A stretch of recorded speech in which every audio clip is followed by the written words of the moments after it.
Mesdames, Messieurs les académiciens, chers collègues, je dois vous avouer que je suis extrêmement honoré et très impressionné d'être parmi vous. Et je tiens à vous remercier de cette invitation, et notamment Monsieur le professeur Yves Agide pour sa charmante invitation. Donc, comment réparer le cerveau par transplantation cellulaire en 15 minutes, si j'ai bien compris.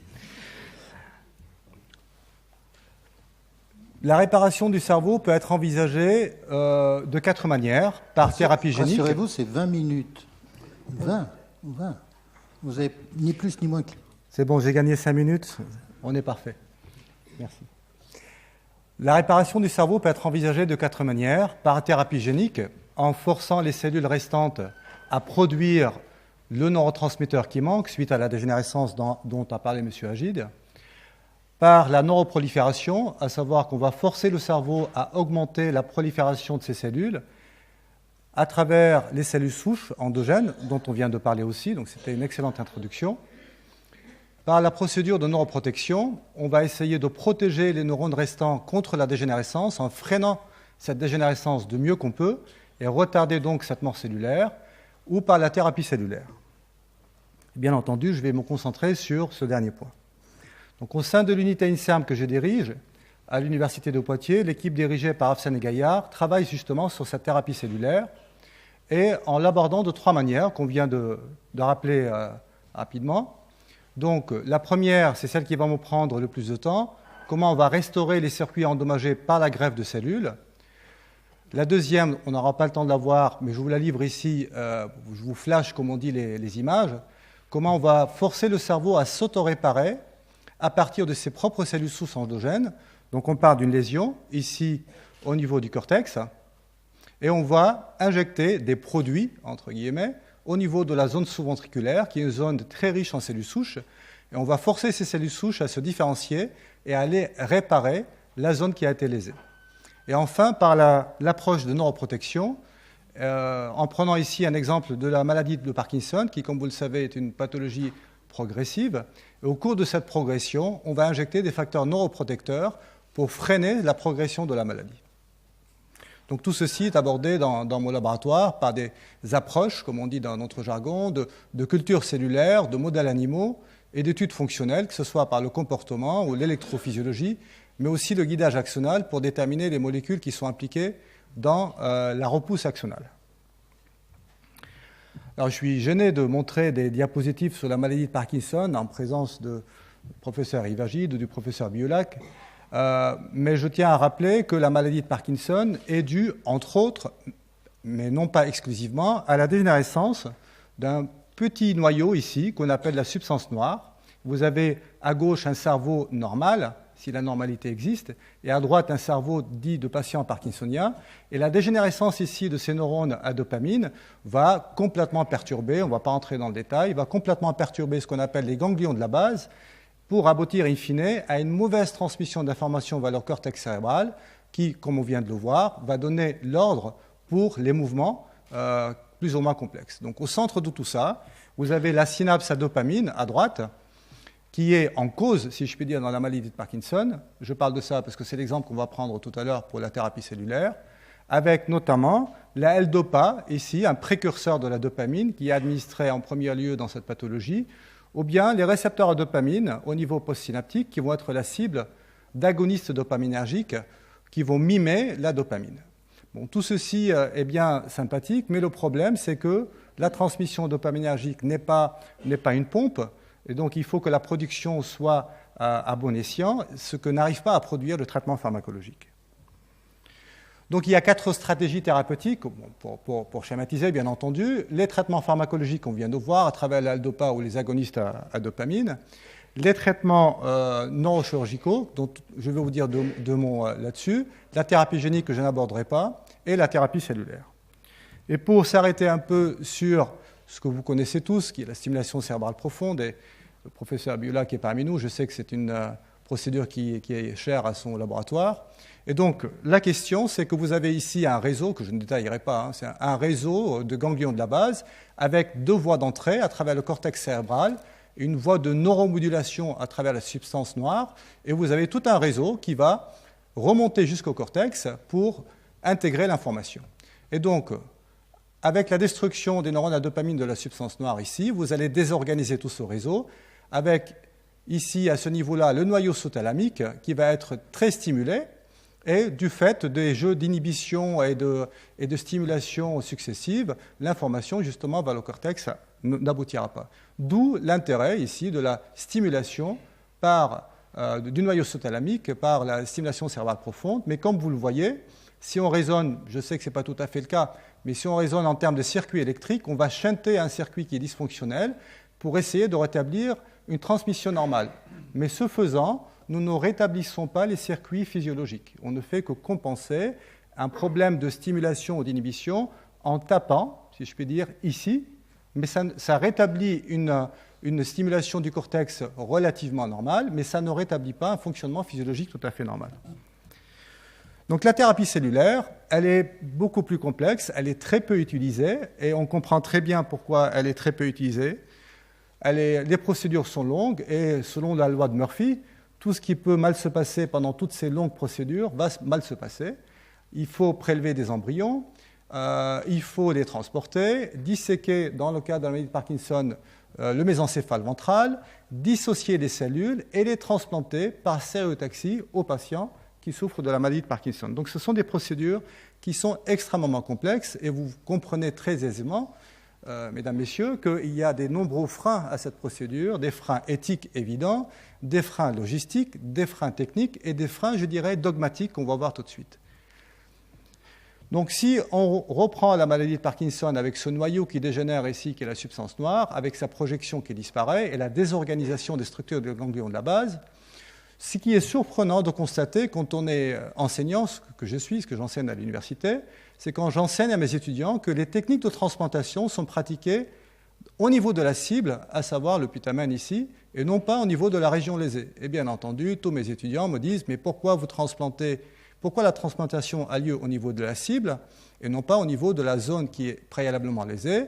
Et je leur dis « bon, attendez la fin de l'histoire », mais en fait, la réponse immédiate, c'est que jusqu'à très récemment, on pensait que si on transplantait les neurones ici, mais ces neurones étaient totalement incapables d'émettre des axones vers la structure cible, parce qu'on pensait, à tort, que le cerveau adulte n'est pas permissif à la repousse axonale.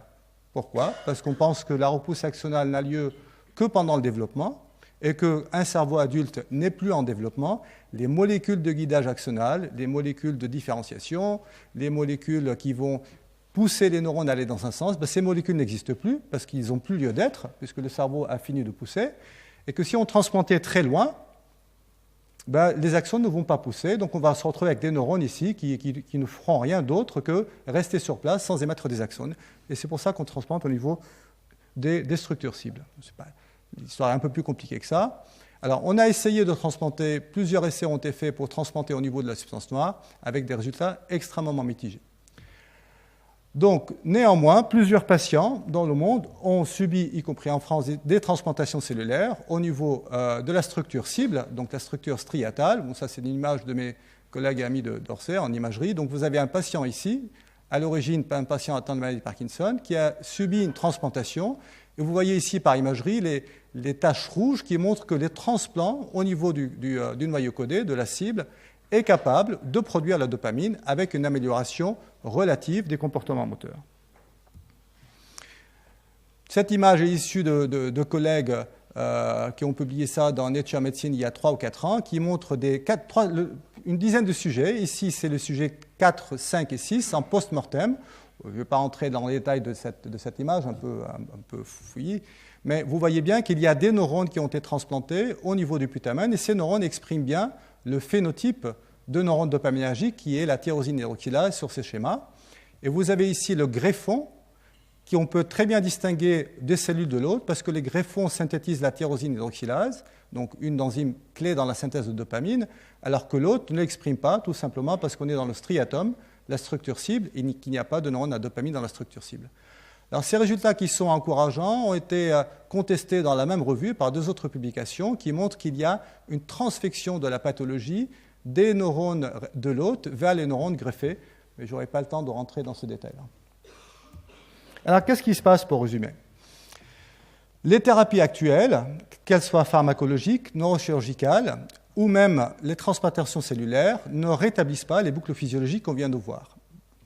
La transplantation intrastriatale au niveau de la cible va placer les cellules dans des positions complètement ectopiques qui ne sont pas favorables à la survie, à la différenciation des neurones. Alors pourquoi on fait ça pour la transplantation cellulaire? Comme je vous l'ai expliqué il y a quelques minutes, parce qu'on pensait qu'il n'y avait pas de repousse axonale dans le cerveau adulte. Et quand je dis on pensait, y compris l'école suédoise qui est extrêmement en avance par rapport à cette problématique. Des résultats nous ont menés à proposer que le dogme d'absence de repousse axonale dans le cerveau adulte était faux et qu'il était possible de réparer le cerveau et que la grande difficulté était de pouvoir distinguer le greffon de l'hôte et qu'il suffisait d'artefacts, je dirais, techniques pour qu'on puisse démontrer que quand on greffe loin de la structure cible, on peut réparer cette structure. Et donc, on a initié des travaux en 2006 pour transplanter des cellules embryonnaires dans la région lésée, et pour qu'on puisse distinguer très clairement l'hôte de greffon, on a utilisé les fameuses souris vertes, fluorescentes, pour lesquelles son découvreur a eu le prix Nobel il y a quelques années seulement, et nous avons démontré qu'on est capable de réparer le cerveau chez la souris. Alors, comment on a procédé? Bon, c'est facile à expliquer, c'est difficile à faire. On prend un embryon à 12 jours et demi de développement, ce qui correspond aux 2/3 de développement. On va prélever les cellules, les préparer et les injecter dans la substance noire qui a été au préalablement lésée. Et on va suivre la repousse axonale ici en suivant la fluorescence verte dans un cerveau qui ne l'est pas, qui n'est pas vert. Alors, sur mon écran, c'est magnifique, mais on a beaucoup de lumière. Donc, je suppose que sur les écrans télé, on les voit beaucoup mieux. Vous avez les neurones à dopamine qui restent, qui sont dans l'aire tegmentale ventrale, qui sont restés intacts, ce qui montre qu'on a bien lésé uniquement la substance noire, puisque juste à côté, pour ceux qui travaillent donc sur la dopamine, il y en a plusieurs ici dans la salle.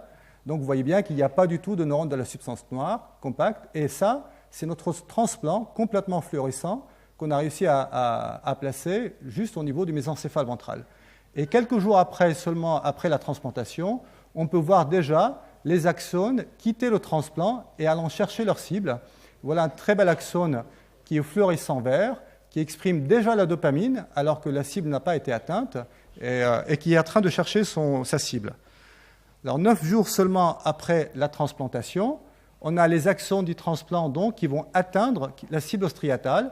Voilà le transplant au niveau du mésencéphale, avec ces fameux axones qui quittent la substance noire, qui empruntent l'autoroute monoaminergique qui s'appelle medial fombrate Mandel, mais enfin bref, l'autoroute des axones monoaminergiques qui remontent vers le globus pallidus et qui atteignent le striatum 9 jours seulement après une transplantation nigrale.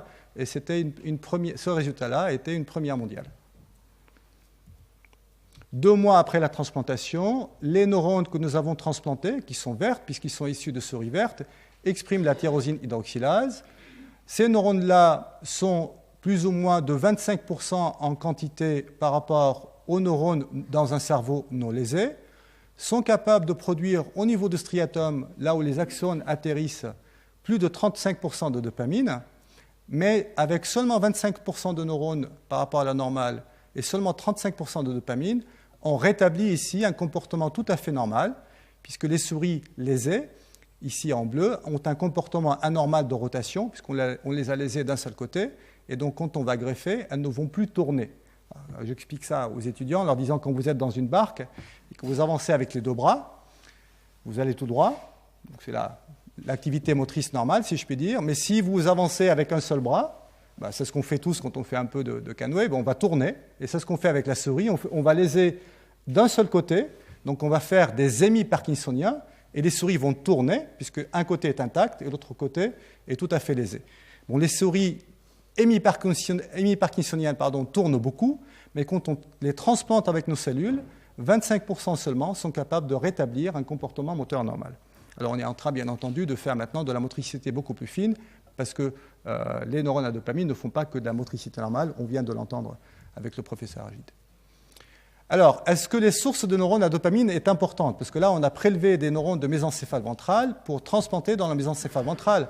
Est-ce qu'on peut prendre des neurones de dopamine de n'importe quelle région et les transplanter dans la région lésée, Alors, cette question est importante quand on va penser avec mon collègue Marc Péchanski qui va parler juste après moi, quand on va utiliser des cellules souches, est-ce qu'il suffit que ces cellules souches produisent de la dopamine pour qu'on puisse réparer les circuits?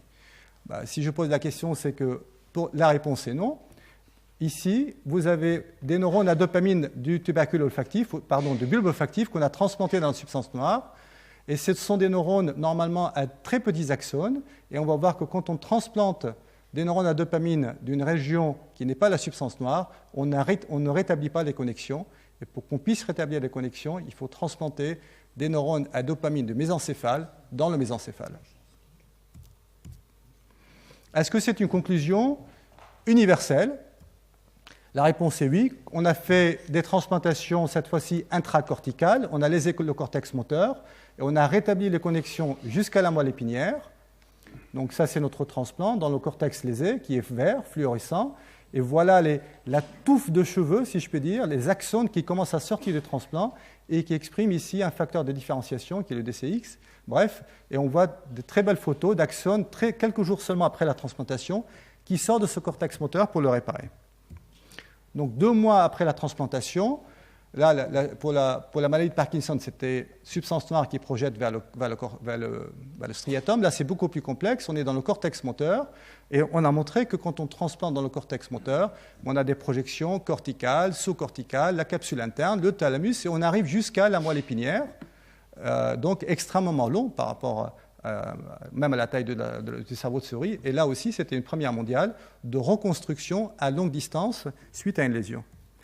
Alors, je sais que ça a l'air complexe, mais en fait, ça ne l'est pas du tout. Ce que j'essaie de vous dire ici, quand vous regardez la figure de gauche, quand on transplante du cortex moteur dans du cortex moteur, on rétablit les circuits moteurs, mais quand on transplante du cortex occipital ou visuel dans du cortex moteur, on ne rétablit pas les connexions.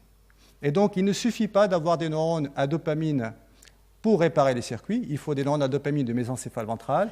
Il ne suffit pas d'avoir des neurones corticaux à glutamate et à GABA pour réparer les circuits. Il faut avoir des neurones corticaux du sous-type de la région lésée, et ça complique énormément l'affaire. Peut-on remplacer les cellules fœtales par les cellules souches embryonnaires? Je ne veux pas empiéter sur mon ami et collègue d'après, mais nos expériences ont montré que dans une certaine mesure, la réponse est oui. Avec Pierre van der Hagen, que vous connaissez probablement de Belgique, il a transformé des cellules souches en neurones du cortex. Il a montré sur ça que ces neurones expriment bien des marqueurs corticaux. Je ne vais pas entrer dans le détail. Et nous avons utilisé ces neurones souches, ces neurones issus de cellules souches, pour les transplanter. Et nous avons montré, tout comme tout à l'heure, que la transplantation cellulaire rétablit les circuits physiologiques qui ont été lésés. La même chose qu'avant, mais cette fois-ci à partir de cellules souches. Mais malheureusement, nous n'arrivons pas à obtenir autre chose que des neurones du cortex visuel, et nous n'arrivons à réparer que le cortex visuel à l'heure d'aujourd'hui. Où en est-on avec la recherche clinique? Pourquoi on n'y est pas encore? C'était le titre d'un symposium que j'ai organisé il y a 2 ans au Congrès européen de la science. Pourquoi on n'y est pas encore? Ça s'intitulait le symposium. Parce qu'on a un gros cerveau, voilà, tout simplement. Malheureusement pour nous, heureusement, je ne sais pas, ça dépend comment on voit les choses. Proportionnellement, c'est un cerveau de souris, et je dirais que c'est la taille exacte, c'est ça, c'est ce que disait M. Agit, c'est 1 gramme ou 2 cm tout au plus. Proportionnellement, c'est le cerveau de singe, et proportionnellement, c'est le cerveau de l'homme. Donc là, vous mettez ça à la même échelle, mais l'échelle est respectée, c'est ce que ça donne. Donc quand on est heureux au laboratoire et qu'on sort le champagne et quand on voit des axones atteindre leur cible jusqu'à la moelle épinière, il faut quand même se rappeler que ça ne fait que 2 cm et qu'il a fallu 2 mois pour faire ces 2 cm. Quand vous avez un patient parkinsonien qui a déjà plus de 70-75 ans, si vous lui dites on va reconstruire votre circuit neuronal, mais il faut 10 ans, ça pose quand même problème. Hein, on est d'accord. Donc sur quoi nous sommes en train de travailler, c'est des facteurs neurotrophiques pour stimuler, doper cette repousse axonale. Deuxième problème, c'est que la maladie de Parkinson, comme vous le savez très bien, ne se résume pas à la dégénérescence nigrale.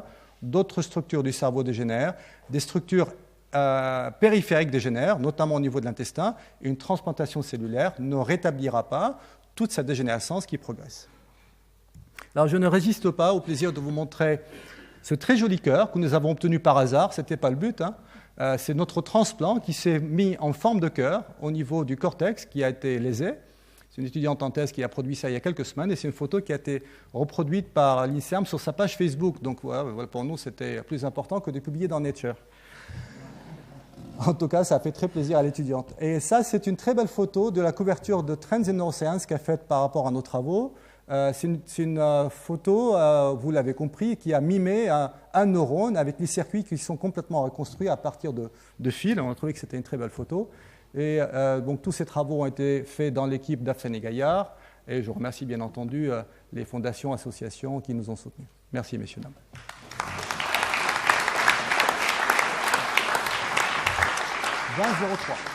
Absolument. Je vous remercie. Votre compteur est exactement parfait sur Macintosh. Bon, nous avons du temps pour quelques questions, naturellement. Jean-François Bach. Comment se font les connexions neuronales? Excusez-moi, je ne vous vois pas. Ici, là, je suis là. Excusez-moi. Je vois bien qu'on puisse faire des transplantations cellulaires, vous l'avez brillamment montré, mais comment se font les connexions neuronales de façon adéquate pour que le système, le circuit fonctionne de façon, disons, physiologique? Est-ce que ces connexions se refont de façon aléatoire ou quel est le degré de plasticité à ce niveau-là? Alors, pour répondre par la fin, les connexions ne se font pas d'une manière aléatoire puisque la construction, elle est, permettez-moi l'expression, parfaite en termes de spécificité. Quand on transplante des neurones du cortex moteur, on répare les circuits du cortex moteur. Mais comment cela se fait? Bien entendu, on se posait la question. On a deux réponses à ça, je n'ai pas les diapositives. Une réponse mécanique et une réponse moléculaire. La réponse mécanique, c'est qu'on a montré par des doubles et triples marquages que les axones vont emprunter de préférence les voies qui ont été libérées par les axones dégénérés. D'accord? Il y a des voies qui empruntent les axones, et quand ces axones dégénèrent, on a remarqué que les axones GFP vont emprunter les trous, si je peux utiliser le terme. Donc il y a une problématique mécanique où les axones vont plutôt aller là où il y a de l'espace. Mais nous avons aussi, bien entendu, des conséquences moléculaires, puisque nous avons montré qu'après lésion, il y a suractivation des facteurs de repousse axonale qu'on observe dans l'embryogénèse, qu'on n'observe pas dans un cerveau normal, et qui sont réactivés. Alors, parce que ça nous permet d'avoir une certaine plasticité, ça nous permet de ne pas subir des conséquences d'une petite lésion. Et donc, il y a une augmentation des facteurs de repousse axonale et des facteurs de guidage axonal qui vont guider les axones nouvellement formés. Donc, deux raisons mécaniques et chimiques. Merci pour la question. Une autre question? Je ne vois pas. S'il y a des questions... Pardon, je vous en prie. Oui, c'était très intéressant. Vous avez évoqué au début de votre topo le fait que, après une greffe fétale chez l'homme, dans la maladie de Parkinson, eh bien, l'alpha-synucléine, c'est-à-dire la protéine anormale de la maladie de Parkinson, était venue coloniser par contact, en fait, par ce qu'on appelle une transconformation, les neurones du greffon. Est-ce que vous pouvez en dire quelques mots? Il y a eu deux papiers précepts qui ont été publiés avec ce papier-là dans Nature Medicine, je me rappelle bien, c'était en 2009 ou en 2010. Donc ce papier-là montre qu'il n'y a pas de transfection de l'alpha-synucléine vers le greffon au bout de 10 ans. Les deux autres papiers montrant qu'effectivement, comme vous l'avez noté, que les cellules qu'on va transplanter vont être infectées par l'alpha-synucléine de l'hôte qui est à l'origine de la maladie de Parkinson. Mais quand on regarde le papier de près, on remarque que ça ne concerne que 5% des neurones de greffon. Et ça arrive après plusieurs années. Et on est en train de parler de personnes qui sont déjà assez âgées. Donc je ne nie pas la possibilité que la maladie se propage aussi au greffon, mais le temps que ça le fasse, ne serait-ce que théoriquement, nous pensons qu'il y aurait une dizaine d'années de lune de miel de transplantation cellulaire, tout comme la lune de miel avec la L-Dopa. Mais c'est une réalité. Il y a les équipes, notamment bordelaises, qui travaillent dessus, à savoir sur le passage de l'alpha-synucléine d'un neurone à l'autre, ce qui est particulièrement inquiétant, y compris dans le cerveau non transplanté. Merci pour la question.